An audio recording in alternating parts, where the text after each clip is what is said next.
Saudi আরবে কতদিন যাবত আছেন? 1 সাল থেকে এ পর্যন্ত। 20 বছর। আচ্ছা আচ্ছা, আলহামদুলিল্লাহ, লং টাইম। সৌদি কোথায় থাকতেন? সৌদি আরবে? মদিনায়। ও, আল্লাহর পবিত্র স্থানে। আমার মনটা ওখানে পড়ে থাকে অ্যাকচুয়ালি। আমি আমার বাবাকে নিয়ে 6 সালে বড় হজ করেছি, আলহামদুলিল্লাহ, আল্লাহ পাক করাইছেন। আল্লাহ পাকের কাছে তখনই দরখাস্ত করে আসছি কাবা শরীফে গিয়ে যে আল্লাহ তুমি প্রতি বছর একটু আমাকে না আনলে যদি তোমার ক্ষতি না হয় তা নিয়ে আসো। আলহামদুলিল্লাহ এই পর্যন্ত দুইবার না 3বার মিস হয়েছে ভিসার জন্য। আর না হয় আল্লাহ পাক প্রতি বছরে আমি 1-2বার যাই উমরা হজটা। ওই বিশেষ করে রমজান মাসে আমি ওখানে থাকি, মক্কা অথবা মদিনায়। হ্যাঁ, কারণ রমজান মাসটা ওখানে না গেলে যে যায় নাই কোনোদিন, এটা আপনারা বুঝবেন। রমজান মাস কি, রমজান কি আমি উপলব্ধি করছি। আমি প্রথমে কাজ করছি আলহামদুলিল্লাহ ওখানে হারাম শরীফে, হ্যাঁ, মক্কাতে। আল্লাহর কাছে নিয়ত, আল্লাহ তুমি আমার এই 12 মাসে 11 মাসের ব্যবসায় আল্লাহ যথেষ্ট, তুমি আবার 1 মাস ওখানে রেখো।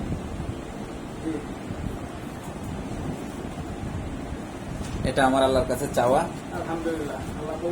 আরো বড় চাওয়াটা হলো আল্লাহ তুমি রমজান মাসে ওই মসজিদে নববীতে সেজদা অবস্থায় মৃত্যু দিও।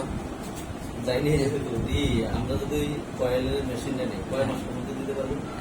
1.5 মাস, 1.5 থেকে 2 মাস সময় নেই।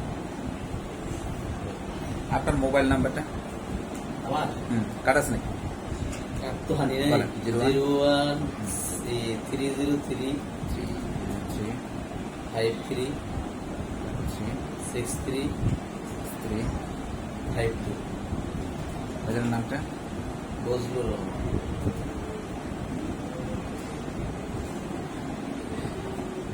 আমি কি ব্যবসার সাথে জড়িত? মার্কেটিং এ? ভাই সরকারি আমার সব ডেভেলপমেন্ট কোম্পানি করছিলাম। আচ্ছা আচ্ছা, সরকারটা যদি করতে পারেন খুব ভালো, যদি এটাতে বিনিয়োগ করা যায়। অল্প বিনিয়োগ হলে আমি আমাদের এলাকায় দেখছি, আমার পৌরসভার ভিতরে এই জিনিসটা আমার বন্ধু আবার চেয়ারম্যান, তো আমি মূলত ঢাকায় থাকতাম। মনে করেন এখন যদি প্রিপারেশন নেন তাইলে নতুন বছরে যা চালু করতে পারেন। সেটাই, ওইটাই। হ্যাঁ হ্যাঁ, এখন যদি ডিসিশন ঢাকায় ছিলাম, বিয়ে করছি স্থানীয় মেয়ে, ওই স্থানীয় মেয়ে। তাই দুইজনের বাইরে নাকি? না না, তা না। আচ্ছা, ঘুরে আছে। আমি বিয়ে করছি 24 বছর, কিন্তু ইদানিং এসে ফ্যামিলিতে করি তো রাত্রে দেশ হাজারটা কি স্থানীয় মেয়ে বিয়ে। আচ্ছা আচ্ছা আচ্ছা, আসবেন ইনশাআল্লাহ। ডিসিশন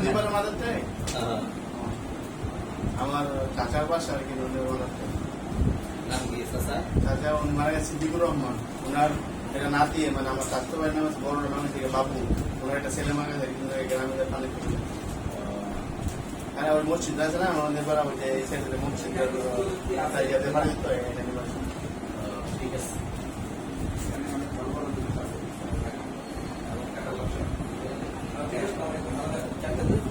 হ্যাঁ, ডাবল দিছি, 4 জনের জন্য দিছি। কিসে আসছেন? ছিলেন মদিনাতে? ওখানে আমি একটা কাঁচামালের দোকান করতাম। আচ্ছা আচ্ছা, কাঁচামাল কোথাও ওই যে বাঙালি মার্কেটের দিকে? না, হেরাম শরীফে আসতে আমার 10 রিয়াল লাগতো, রিয়াদ রোডে। রিয়াদ রোডে না? জি, ওদিনে আসতে 10 রিয়াল লাগতো। তো ওইদিকে আপনার ক্রেতা কারা ছিল? বাঙালি না না সৌদিয়ানরাও? সৌদিয়ানরা বেশিরভাগ, বাঙালি খুবই কম। ওটা আমি সৌদিয়ানদের সাথে আমার সম্পর্ক। আচ্ছা আচ্ছা, সৌদিয়ান মার্কেটের ভিতরে আর কি একটা সবজি দোকান। সৌদিয়ানগুলো প্রধান খাদ্য কি? তারা যেমন আমরা ভাত মাছে বাঙালি, তাদের কি? রুটি, রুটিটা বেশি খায়, সবজি দিয়া রুটি। সবজি দিয়ে আপনার জিবনা হালুয়া পাওয়া যায় রুটি। আচ্ছা আচ্ছা, আসসালামু আলাইকুম ভাই। জি না ভাইয়া, আমি এখানে একটু অফিসে আছি, ওই যে বলছিলাম যাত্রাবাড়ি আপনার রায়বাগে। তো ওনার সোমন ভাইকে নিয়ে এখানে অফিসে আছি, ওনার সাথে একটু কথা বলতেছি, পরে আবার আপনার সাথে কথা বলতেছি। জি আসসালামু আলাইকুম। জি,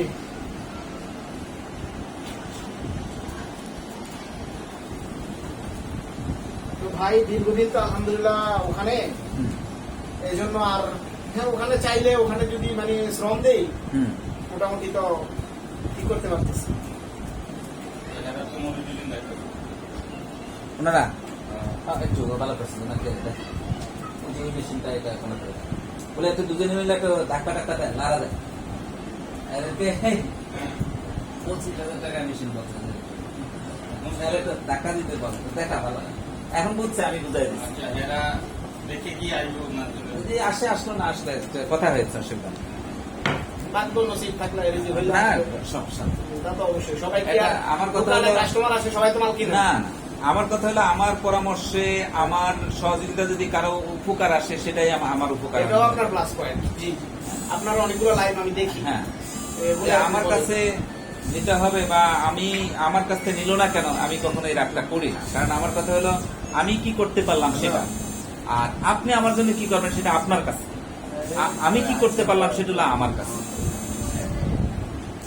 আর আরেকটা জিনিস, ওই যে আমার সাফল্যের সূত্র, যে প্রজেক্ট প্রোফাইলের নামকরণ করেছে, যে সাফল্যের সূত্র, 1 নাম্বার সূত্র হলো অন্যের কল্যাণে কাজ করা, আরেকজন মুসলমান ভাইয়ের সৃষ্টির কল্যাণে কাজ করা। যত বেশি আপনি অন্যের জন্য কাজ করবেন, আপনার সফলতা আসবে।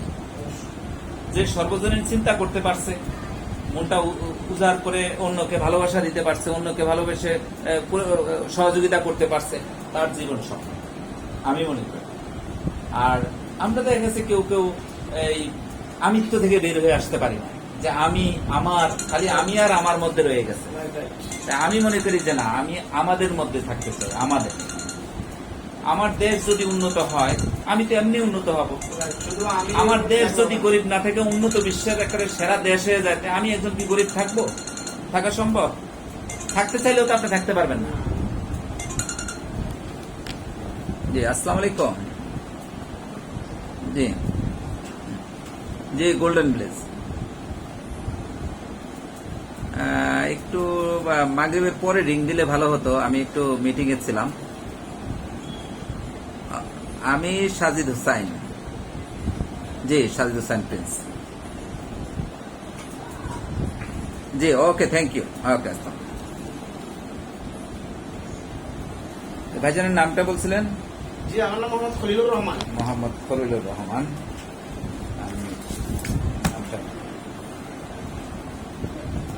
একবারে চলে আসছেন না ওখানে আছেন? আসলে কি, আমি এখন ছুটি নিয়ে আসছি 5 মাস। আচ্ছা তো আচ্ছা, আমি চাইতেছি এখানে দেশে কিছু করার জন্য। প্রায় 20 বছর তো ছিলেন। হ্যাঁ, এই জন্য আর ওখানে এখন আর যদি চাইতে ওখানে বিবি বাচ্চা মা বাবাকে নিয়ে এখানে থাকা যায়, তাহলে বেটার। better। আসলে প্রবাসে যাওয়া এটা একটা অভিজ্ঞতা। সবাই এটাকে যায়, যদি আসা যায় কিছুদিন প্রবাসে থেকে একটা অভিজ্ঞতা নিয়ে এসে এরপরে দেশে কিছু করা আরো ভালো, এই জন্য যে মা বাবার কাছে থাকা, বৃদ্ধ মা বাবাকে একটু সেবা দেওয়া, মা বাবা বিবি বাচ্চাদেরকে দেওয়া। দেখা, কারণ সন্তানেরও অধিকার আছে। তা অবশ্যই। কারণ অনেকে এই সময় সন্তানের কাছে না থাকার কারণে অনেক বাচ্চারা এদিক সেদিক হয়ে যায়। জি, কারণ কাছে থেকে তো কন্ট্রোল করা এখন কঠিন, কষ্ট হয়ে যায়। তাই না? এখন এটা হয়ে যায় সাধারণত। রাইট। আমার কথা হলো ব্যাচেলার লাইফে যত খুশি তত প্রবাস জীবন কাটান, এরপরে বিবাহিত লাইফটা কাছাকাছি থাকা, এটা ভালো। ছিলাম 9 বছর ব্যাচেলর লাইফে। তারপর থেকে আপনার এই বছর আসা যাওয়া করতে। এটা উভয়ের জন্য কষ্টকর। এরপরে বাচ্চা কাচ্চা, অনেকে আমি দেখেছি তো, যে বাচ্চারা বাবার দেখলে একটু দূরে থাকে, কারণ দেখেছে সে জন্মের পরে কাছে পায় নাই, ছুটিতে আসলে একটু পায়। এই তো এটা প্রবাসীদের বিশাল ত্যাগ। আসলে প্রবাসীরা, আমি নিজেও প্রবাসে ছিলাম, প্রবাসীদের যে ত্যাগ এই দেশের জন্য, তারপরে ফ্যামিলির জন্য, আত্মীয় স্বজনের জন্য, এটা আরেকজন প্রবাসী ছাড়া বোঝা খুব কঠিন। আপনি মনে হয় মালয়েশিয়ায় ছিলেন না সিঙ্গাপুরে? আমি সিঙ্গাপুরে ছিলাম। ছিলেন একবার লাইফে। এনে মালয়েশিয়া গিয়েছি, সৌদি আরব একাধিকবার গেছি আলহামদুলিল্লাহ, 6 সাল থেকে আল্লাহ পাক নেন। এরপর অন্যান্য দেশে গিয়েছি, কিন্তু আমি 4 বছর ছিলাম সিঙ্গাপুর। ভালো ছিলাম, ওইখানেও আল্লাহ পাক ভালো রেখেছেন। আল্লাহ যখন যেখানে রাখছেন, এটা শুকরিয়া করে শেষ করতে পারবো না। জি, আলহামদুলিল্লাহ। হ্যাঁ, আল্লাহ পাক ভীষণ ভালো রেখেছেন। আল্লাহর শুকরিয়া তো হ্যাঁ। আদায় করে শেষ করার মতো না।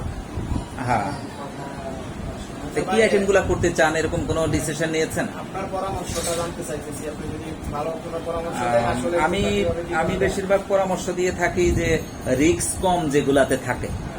কারণ ওই যে স্টিভ জবস, উনিও একটা পরামর্শ করছেন যে সব দিন এক ঝুড়িতে রেখো না। তার মানে আপনি যদি এক ঝুড়িতে বা এক গাড়িতে ডিম রাখেন, তাহলে অ্যাক্সিডেন্ট করলে সবই শেষ হয়ে যায়। এটা আসলে ফর্মুলা। এটা ফর্মুলাটা কি, ব্যবসা কয়েকটা সাইড রাখতে হয়। যেমন আমি প্যাকেজ আকারে এখন করেছি, আপনি হয়তো বা জানেন টপ 20 প্যাকেজ, 4 আইটেমের মেশিন দিয়ে প্রায় 20টা প্রোডাক্ট হয়।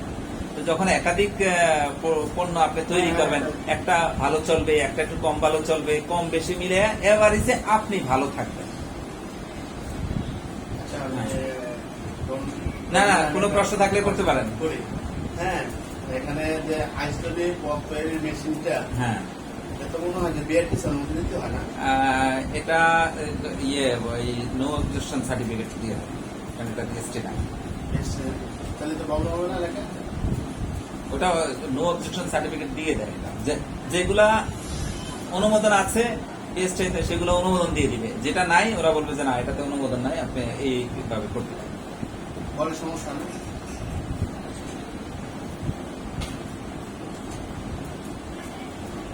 আর যখনই যেটা অনুমোদন থাকবে সেটা আপনি পাবেন। ওই গ্রেডের মেশিন, ওইরকম মানের মেশিন দিচ্ছে। আচ্ছা, তো এখন আপনার পরামর্শ অনুযায়ী কোনটা করলে ভালো হয়, কোনটাতে যেমন ওই যে এই টপ 20-র মধ্যে ওয়াশিং পাউডার মেশিন আছে। এই ওয়াশিং পাউডার দিয়ে 7-8 আইটেমের ওয়াশিং পাউডারই করা যায়। যেমন বেশি দামে 200 টাকা কেজির আছে, 120 টাকা কেজির ওয়াশিং পাউডার আছে, তারপরে আপনার ওই 80-90 টাকা কেজির আছে, এরকম 5-6 প্রকারের ওয়াশিং পাউডার। তারপরে টুথ পাউডার কালো নিমের মাজন আছে, হোয়াইট টুথ পাউডার আছে, হার্বাল আছে, তারপরে ভিম পাউডার আছে। প্রায় 8-9 প্রকারের ওয়াশিং পাউডার আইটেম করা যায় এই মেশিনে। কাপড় ধোয়ার পর হ্যাঁ, তারপরে আপনার লিকুইড আইটেম আছে একটা machine, liquid hand wash, liquid detergent, liquid floor cleaner, body wash, liquid sanitizer, তারপরে Harpic, glass cleaner, floor cleaner, এই জাতীয় প্রায় 8-9টা আইটেম আছে। তারপরে আপনার নরমের টিস্যু শপিং ব্যাগ আছে এটার সাথে ইয়ে। তারপরে এই ইয়েতে আপনি সার্জিক্যাল মাস্কটাও করতে পারবেন। এটা দিয়ে কি এই একই মেশিন দিয়ে টিস্যু ব্যাগও তৈরি করা যাবে? হ্যাঁ, এই প্যাকেজের সাথে এই মেশিনারিজ গুলো আছে। এই প্যাকেজটার সাথে এটা 9.5 লাখ টাকার মধ্যে আপনি এই সব আইটেম তৈরি করতে পারবেন। আর 2-2.5 লাখ টাকা আপনি রানিং ক্যাপিটাল নেন, 12-13 লাখ টাকা যদি পুঁজি নেন, এখান থেকে ইনশাল্লাহ আমি মনে করি এখন যদি আপনি ইউরোপ আমেরিকা একজন লোক পাঠান বা নিজে যান, যে ইনকামটা করবেন তার 3 গুণ ইনকাম এই দেশে করা সম্ভব আল্লাহর রহমতে। জি, এখন এটা স্টার্ট করলাম, আলহামদুলিল্লাহ সবকিছু ঠিক আছে। মার্কেটিং এ এমন হয় একটু ঝামেলা। আমি মার্কেটিংটা তো এই জন্যই প্যাকেজ আকারে দিচ্ছি, যাতে ঝামেলা না হয়। আপনি দেখেন, আমি ব্যবহার করি কিনা ডিটারজেন্ট, বল পেন, নরমের টিস্যু ব্যাগ, তারপরে লিকুইড হ্যান্ড ওয়াশ, এগুলা আমি ব্যবহার করি কিনা, আমাদের প্রয়োজন আছে কিনা। তাহলে আরো 10 জনের প্রয়োজন আছে। যে জিনিস আমাদের প্রয়োজন আছে আমরা ব্যবহার করি, সেটা অন্যেরও প্রয়োজন আছে। এই প্রোডাক্টটা স্থাপন করতে জায়গা কতটুকু প্রয়োজন হবে? 600-700 স্কোয়ার ফিট লাগবে, 600 স্কয়ার ফিট হবে। এরকম 4-5টা রুম। আচ্ছা, আচ্ছা, আচ্ছা।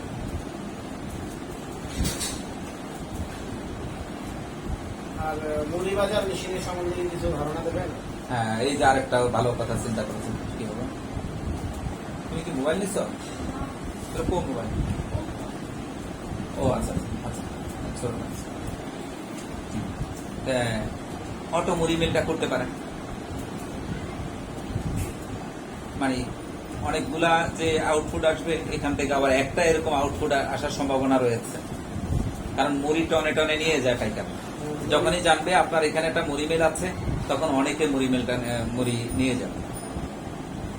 সবগুলো বাদ দিয়ে কি একটা এই মুড়িটা রাখা যায়? শুধু মুড়িটা রাখেন, এটার সাথে হয়তো চানাচুর অ্যাড করতে পারেন, আরেকটা মিক্সার অ্যাড করলে জালমুড়ি বিক্রি করতে পারলেন।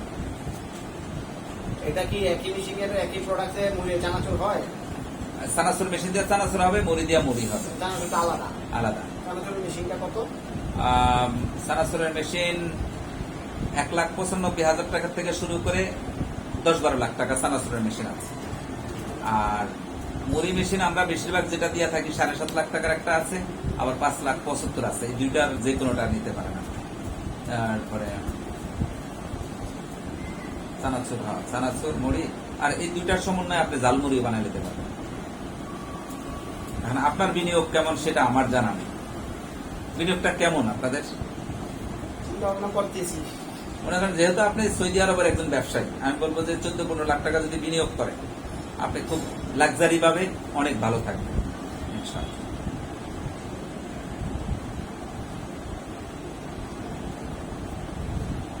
দেখি ইনশাআল্লাহ দোয়া করবেন হ্যাঁ। যেন আমার দোয়া থাকবে যেন এবং নামতে দাওয়া পারি, থাকবে। শুরু করতে পারি স্টার্টিং তবে সময়কে কাজে লাগাবেন, যেহেতু আপনি ব্যবসায়ী আসলে যদিও জানার শিখার শেষ নেই, আপনার অনেক কিছু জানা আছে, কারণ বিজনেসে যত সময় দিয়েছেন, বিজনেস নিয়ে যত গবেষণা করেছেন, আপনি ভালো করছেন। বিজনেসকে আপনি সময় দেন নাই, বিজনেস নিয়ে চিন্তা ভাবনা করেন নাই, বিজনেস আপনাকে তেমন কিছু দিবে না। প্রতিনিয়ত বিজনেস নিয়ে চিন্তা ভাবনা করতে হবে, বিজনেস নিয়ে নতুন কিছু দিতে হবে, সময় দিতে হবে, তাই না, পরিচর্যা করতে হবে। এই হলো ব্যবসার ইয়ে। শ্রম দিতে হবে। হুম। জি অবশ্যই অবশ্যই। ভাই, মোবাইল নাম্বারটা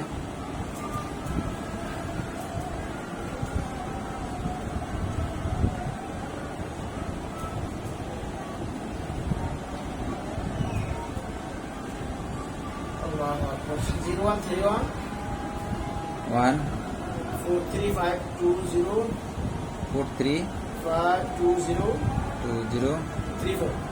2।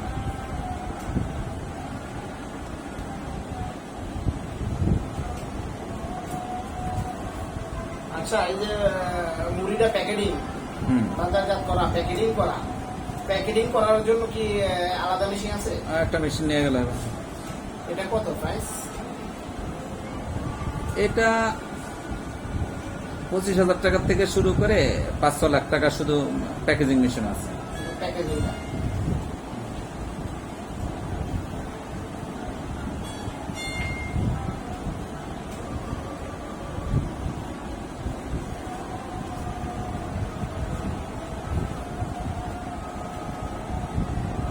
শুধু মুড়ি, তারপরে মুড়ির সাথে যদি আরো কোনো আইটেম প্যাকেট করি, ফুড আইটেম, ওই যে ভাই যেটা চিন্তা করছে আইস ললিপপটা, এই জাতীয় ফুডে, মানে ফুড নিয়েই করলেন, সব ফুডই থাকবে। একই প্যাকেট একই ইয়াতে করা যাবে? হ্যাঁ, পরে কাছাকাছি রেখে করলেন।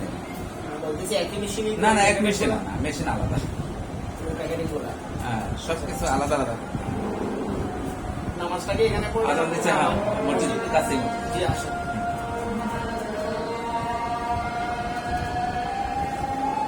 নামাজ পড়ে, নামাজের পরে আবার সময় দিব, অসুবিধা নেই।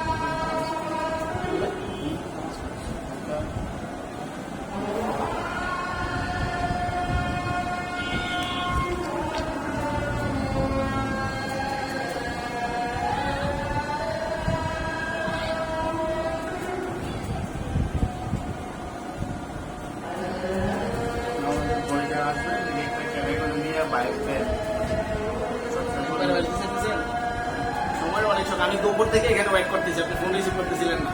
তাই সরি, আমিও একটু আজকে বাইরে গেছিলাম। হ্যাঁ, বৃষ্টি হচ্ছে, তারপরে আমি যাত্রাবাড়ির এদিকে মানে প্রায় 2:30 থেকে এখানে, বুঝছেন?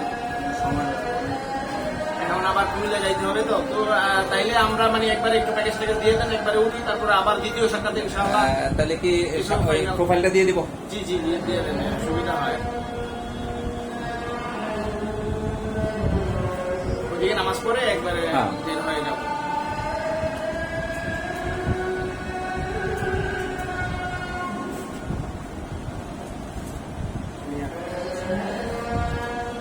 সবচেয়ে বেস্ট হলো ওয়াশিং পাউডারটা আর ওই বাচ্চাটা এগুলো তো 220 মানে 20টা আইটেমের একটা প্যাকেজ দিচ্ছে। হুম। এটা তো বললো না, প্রায় 12-14 লাখ টাকা ইনভেস্ট করতে হবে, তাই না ভাই? হুম। এই 12 হলে হবে। জি, জায়গা, তারপরে জায়গা এরকম 4টা রুম হলে হবে, 3-4টা রুম। একটা রুম তো অ্যাডভান্স দিয়ে ভাড়া টাড়া নিতে হতো। আপনি অত বেশি সামনে নেবেন না, আপনি একটু নর্মাল জায়গা নেবেন, অল্প টাকার মধ্যে যেখানে পাওয়া যায়, খালি ভ্যান গাড়ি আসা যাওয়া করলে হবে। জি জি। আপনার ফেসবুক পেজের নামটা জানেন কি? জিএসকিউ প্রিন্স। জি ছোটতে হ্যাঁ, বড় হাতের। ওরাতে জি হুম। G S SQ. এস ছোটতে হ্যাঁ, এস কিউ। GSQ Prince. আর সব সুরাতে জিএসকিউ প্রিন্স।